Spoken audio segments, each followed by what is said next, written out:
ஸ்ரீமத் பாகவத மகாத்மியத்தில் குருவனுடைய பெருமையை சொல்லக்கூடியதா ஒரு அழகான ஸ்லோகம் இருக்கு. சிந்தாமணிர் லோகசுகம் சுரத்ருஹு சொர்க்க சம்பதம் பிரயச்சதி குருஹு பிரீதோ வைகுண்டம் யோகி துர்லபம் அப்படிங்கிறது அந்த ஸ்லோகம். அந்த ஸ்லோகத்தினுடைய பொருள் என்ன அப்படின்னுட்டா, சிந்தாமணின்னு ஒரு கல் இருக்கான். அந்த கல்லை பத்தி அடிக்கடி புராணங்கள் எல்லாம் சொல்லப்படுறது. ஆனா அந்த கல்லு இந்த பூமியில இல்லை, ஏதோ தேவலோகத்துல இருக்கு. அந்த சிந்தாமணிங்கிற கல்லை கையில வச்சுட்டோமானால் நம்ம என்ன நினைக்கிறோமோ அத்தனை நடக்குமா. அப்படி ஒரு கல் இருக்கு. தேவியினுடைய புராணங்கள் எல்லாம் சொல்லும் பொழுது சாக்ஷாத் லலிதா திரிபுர சுந்தரி ஸ்ரீபுரம் அப்படிங்கிற அவளுடைய ஸ்தானத்தில் இருக்கும் பொழுது அவ தங்கியிருக்கக்கூடிய வீடு சிந்தாமணிங்கிற கல்லுனாலேயே கட்டப்பட்டிருக்கு. சிந்தாமணி கிருஹே அப்படிங்கிறார். அப்படி உயர்ந்த ஒரு கல் அது. அந்த கல்லை கையில வச்சுட்டா நாம என்ன ஆசைப்பட்டாலும் கிடைக்கும் பொருள். ஆனா அந்த கல்லை வச்சுட்டு எனக்கு தங்கம் வேணும்னா கிடைக்கும், வைரம் வேணும்னா கிடைக்கும், வைடூரியம் வேணும்னா கிடைக்கும், இங்கிருந்து நான் அமெரிக்கா போகணும் அப்படின்னா நடக்காது. பொருளை மட்டும்தான் அந்த கல் நமக்கு சாதிச்சு கொடுக்கும். அதுக்கு அடுத்துதான் ஒன்னு சொல்றார், சுரத்ருஹு சொர்க்க சம்பதம் அப்படிங்கிறார். கற்பக விருட்சம், கற்பக தரு அப்படிங்கிற மரத்தை பத்தி சொல்றார். அதன் அடியில இருந்து எதை நினைச்சாலும் நடக்கும். சிந்தாமணி பொருளை மட்டும்தான் கொடுக்கும். ஆனா கற்பக மரத்து அடியிலிருந்து நாம என்ன நினைக்கிறோமோ அத்தனையும் நடக்கும். கங்கைங்கிற ஒரு நதி என்ன பண்ணும்னா பாபத்தை மட்டும்தான் போக்கும். ராத்திரி சந்திரன் வந்தது அப்படின்னா அந்த சந்திரன் பகல்ல இருக்கக்கூடிய அக்னினாலே தவித்த ஜனங்களுக்கு தன்னுடைய குளிர்ந்த கிரணங்கள்னால சாந்தியை உண்டு பண்ணும். ஒண்ணு தானே உண்டு பண்றது. ஆனா இந்த இடத்துல சொல்றார், பிரயச்சதி குருஹு பிரீதோ வைகுண்டம் யோகி துர்லபம் அப்படிங்கிறார். குருவோ அந்த குருவுக்கு உண்மையில உனக்கு குரு பக்தி அப்படிங்கிறது இங்க சொல்லல. உனக்கு குருவை பிடிச்சிருந்தா அப்படி சொல்லல. ஏதாவது ஒரு ரீதியிலே அந்த குருநாதருடைய ஹிருதயத்துல உனக்கு ஒரு இடம் இருக்குமானால் வைகுண்டம் யோகி துர்லபம். அவனுக்கு யோகிகள்லாம் பல வருஷங்கள் தலகீழன்னு பல ஜென்மாக்களா சிரமப்பட்டு தபஸ் பண்ணி சர்வசங்க பரித்தியாகம் பண்ணி எந்த ஒரு வைகுண்டத்தை அடையிறாளோ இந்த குரு கிருபையினாலே அவன் அடைஞ்சிடுவான் அப்படின்னு சொல்றார். கங்கை பாபத்தை மட்டும்தான் போக்கும், சந்திரன் தாபத்தை மட்டும்தான் போக்கும், குரு பாபத்தையும் போக்கிடுவார், தாபத்தையும் போக்கிடுவார். இந்த இடத்துல கற்பக விருட்சத்தை காட்டிலும் குரு சிரேஷ்டமானவர் அப்படின்னு ஏன் சொல்றார்? அந்த கற்பக விருட்சம்னு தெரியாம ஒரு வழிபோக்கன் அத அடியில நடந்து வந்து இந்த மரத்து அடியில நல்ல நிழல் இருக்கே, சித்த நாடி ஓய்வா படுத்துக்கலாம்னு படுத்துக்கிறான். படுத்துட்டு இருந்தவனுக்கு அது கற்பக விருட்சம்னு தெரியாது. படுத்துண்டா அப்படியே நடந்து வந்த களைப்பு, வெயில், நல்ல சிரமம், நல்ல பசிக்கிறது நடந்து வந்ததுனால நல்ல உணவு கிடைத்தா நன்னா இருக்குமே நினைச்சுண்டா யாரோ தட்டுல எடுத்துட்டு வந்து பலவிதமான உணவுகளை கொண்டு வந்து கொடுத்தா திருப்தியா சாப்பிட்டான். சாப்பிட்ட உடனே அடுத்தது சித்த நாடி படுத்துண்டா தேவலாம்னு தோணும் இல்லையா? உண்ட களைப்பு தொண்டனுக்கும் உண்டு அப்படின்னார். படுத்துக்கலாம்னா கீழே படுத்துட்டு இருக்கிறத விட ஒரு கட்டில் இருந்தா நன்னா இருக்குமே நினைச்சா ஒரு கட்டில் வந்து எடுத்தோ. 2 பேர் காலெல்லாம் அப்படியே அமுக்கி விட்டா நன்னா இருக்குமேன்னா 2 பேர் வந்தா, இவன் நினைக்க நினைக்க நினைக்க ஒண்ணு நடந்துட்டு இருக்கு. இவன் தூங்கி எழுந்து பார்த்தா ராத்திரி 10 மணி. பக்கத்துல பார்த்தா ஒரே புதர் அத்வானமா இருந்தது.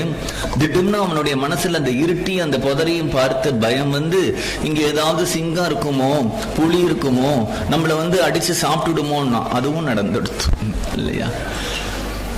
கற்பக விருட்சம் அப்படிங்கிறது நாம என்ன நினைக்கிறோமோ அது கொடுத்துடுமே தவிர அது சரியா தப்பான்னு பார்த்து கொடுக்காது.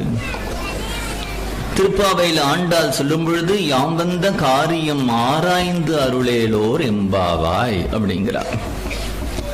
நேற்றுக்கு என்ன நாளைக்கு என்ன அப்படிங்கிறது எனக்கு தெரியாது. சங்கரர் சொல்லும் போது வினோதய சித்தம்ங்கிறார். இந்த மனசுக்கு இன்றைக்கு இது வேணும்னு இருக்கு, நாளைக்கு வேற ஒண்ணு வேணும்னு இருக்கு, நாளன்னைக்கு வேற மாறிண்டே இருக்கு. சித்தம் வினோதமா இருக்கு.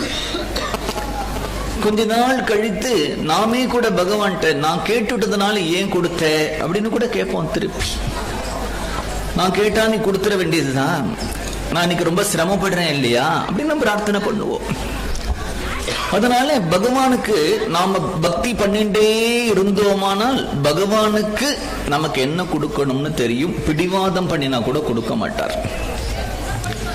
அந்த நேரத்துல நமக்கு பகவான் மேல ஒரு கோபம் வரும். இவ்வளவு கேட்டும் கொடுக்கலையேன்னு. ஆனா அது நல்லதுக்குன்னு நமக்கு புரியாது. ஒரு குழந்தைக்கு ராத்திரி முழுக்க வீசிங் இருக்கும். கணை அந்த குழந்தை கஷ்டப்படும். கர்த்தால வீதியில ஏதாவது ஐஸ்கிரீம் போச்சுன்னா அந்த குழந்தை வாங்கி கொடுன்னு அடம் பிடிக்கும். எவ்வளவு அழுதாலும் அவ தாயார் வாங்கி தர மாட்டான். ஆனா அந்த குழந்தைக்கு தோணும், அம்மாவுக்கு நம்ம மேல ஆசையே இல்லை. ஏன் அப்படின்னா விவேகம் இல்லாததுனால இந்த குழந்தை நினைக்கிறது வாங்கி கொடுக்காததும் ஒரு கருணை தான், அதுவும் நல்லது தானே. ஒரு ஈஸ்வரன்ட்டு ஒரு பகவான்கிட்ட நம்ம பரிபூர்ணமா நம்ம ஒப்படைச்சிட்டோமானால், சரணாகதி பண்ணிட்டோமானால் நமக்கு நல்லதை தான் பண்ணுவார். அவர் பண்றதுதான் நமக்கு நல்லது. அதுக்கு மேல நமக்கு ஒண்ணும் வேண்டாம், விசாரமும் தேவையில்லை. இந்த ஸ்லோகம் அழகா அத்தகைய குருநாதருடைய ஹிருதயத்துல உனக்கு ஒரு இடம் வந்துடுத்துனா இவனுக்கு மோட்சம்ங்கிறது சர்வ சுலபமா கிடைச்சு விடுறது அப்படிங்கிறார். பின்னாடி சாந்திபினி குருகுலத்திலே ஒன்றா படித்த குச்சேலரும் பகவானும் பகவானை பார்க்கிறதுக்காக துவாரகைக்கு வரார். குச்சேலரும் பகவானும் பேசிக்கிறார். உலகத்திலே ஒரு பொருள் நாமாவும் சம்பாதிச்சுக்க முடியாது, யாரும் நமக்கு கொடுக்கவும் முடியாது, கடையில போய் வாங்கவும் முடியாது. ஆனா அந்த பொருள் தேவையில்லைன்னு யாரும் சொல்லவும் முடியாது. எல்லாருக்கும் தேவையானது ஒண்ணு இருக்கு. அந்த தேவையானது எந்த கடையிலையும் விற்கல, யாரும் கொடுத்துடவும் முடியாது, நாம அதை ஏதாவது கஷ்டப்பட்டு சம்பாதிச்சுக்கவும் முடியாது. அது என்ன அப்படின்னுட்டா மனசுல சாந்தி அப்படிங்கிறது ஒண்ணு. சாந்தி வேண்டாம்னு யாராவது சொல்லுவாளா? எல்லாருக்கும் சாந்தி வேணுங்கிற எண்ணம் இருக்கு. சாந்தியை இன்னொருத்தர் எப்படி இன்னொருத்தருக்கு கொடுக்க முடியும்? நாம அதை எப்படி சம்பாதிச்சுக்கிறது? இல்ல இந்த சாந்தி எந்த கடையில விற்கிறது? நமக்கு அந்த சாந்தி வேணும்னு இருந்தாலும் கூட அது எங்க இருக்குன்னு தெரியல இல்லையா? அந்த சாந்தி வேணும் சாந்தி வேணும்னு சொல்றோமே, அந்த சாந்தி எங்க இருக்கு அப்படின்னுட்டா குருநாதருடைய சரணத்துல இருக்கு. குரோஹோ அனுகிரகேனைவ புமான் பூர்ணஹா பிரசாந்தயே அப்படிங்கிறது பாகவதம். அந்த இடத்துல குச்சேலரையும் வச்சுண்டு கிருஷ்ணரையும் வச்சுண்டு பார்த்தோமானால், குச்சேலரோ கல்யாணம் பண்ணிட்டு குடும்பத்துல இருக்கார், நிறைய குழந்தைகள், நல்ல தாரித்யம், வறுமை, அடுத்த வேளை சாப்பாட்டுக்கு என்ன பண்றதுன்னு தெரியாத அளவுக்கு ஒரு வறுமை. அந்த வறுமையில கூட குச்சேலர் தன்னுடைய சாந்தியை இழக்கல, தன்னுடைய அமைதியை இழக்கலன்னு எப்படி தெரியறது அப்படின்னா, துவாரகையில கிருஷ்ணன் இருக்காங்கிறது அவருக்கு தெரியும். கிருஷ்ணனுக்கு வேண்டுமானால் ஒரு உலக ரீதியா பகவான்கிற ரீதியில சொல்லல, கிருஷ்ணனுக்கு வேணால் குச்சேலர் எந்த ஊர்ல எந்த கிராமத்துல எந்த குடிசையில் இருக்காருன்னு தெரியாம இருக்கலாம். ராஜா பிரசித்தியா இருக்கிறதுனால ராஜாவை பிரஜைகள் எல்லாருக்கும் தெரியும் இல்லையா? அப்ப குச்சேலருக்கு கிருஷ்ணர் துவாரகையில ராஜாவா இருக்கார், நம்ம கூட படித்தவர் தான், போனா நம்ம பணம் வாங்கிட்டு வரலாம்னு தெரியும். இத்தனை நாள் வரல. இப்ப கூட அவரா வரல. இப்ப கூட அவருடைய மனைவி ரொம்ப வற்புறுத்தினதுனாலதான் வந்திருக்கார், இல்லைன்னா வரமாட்டார். அப்ப தரித்திரத்துல இருக்கிறதுனால குச்சேலர்கிட்ட இருக்கிற அமைதியும் போகல. ஒரு ராஜான்னு எடுத்துட்டா அந்த ராஜாக்கு பெரிய அரண்மனை, ஐஸ்வர்யம், நிறைய பிரஜைகள், எதிரிகள், சத்ரு, எவ்வளவோ காரியம். கிருஷ்ணர் அப்பேற்பட்ட ராஜாவா இருக்கார். அவருக்கு ராஜாங்கத்துக்கு உரிய அத்தனை விதமான ஒரு அலுவல்கள், அதை ஒட்டி வரக்கூடிய பிரச்சனைகள் எல்லாம் இருக்கு. ஆனா கிருஷ்ணருடைய ஹிருதயமும் சாந்தியா இருக்கு. இவருக்கு பெரிய ராஜ்ய பாரத்தினால அமைதியும் போகல, அவருடைய தாரித்ரியத்தினாலையும் அவருடைய அமைதியும் போகல. இந்த ரெண்டு பேருக்கும் அமைதி போகாம இருக்கிறதுக்கு காரணம் என்னன்னு கிருஷ்ணர் சொல்றார். நீ நானும் சாந்திபினிங்கிற ஒரு குருட்ட படிச்சோம். பாடம் முடிச்சிட்டு வரும்பொழுது அந்த குருவானவர் ரெண்டு கையும் தூக்கி, குழந்தைகளா நீங்க எப்பொழுதும் சந்தோஷமா இருங்கோன்னு ஆத்மார்த்தமா மனசு குளிர்ந்து ஒரு ஆசீர்வாதம் பண்ணினார். அந்த ஆசீர்வாத பலத்துலதான் நம்ம சாந்தியா இருக்கோம்.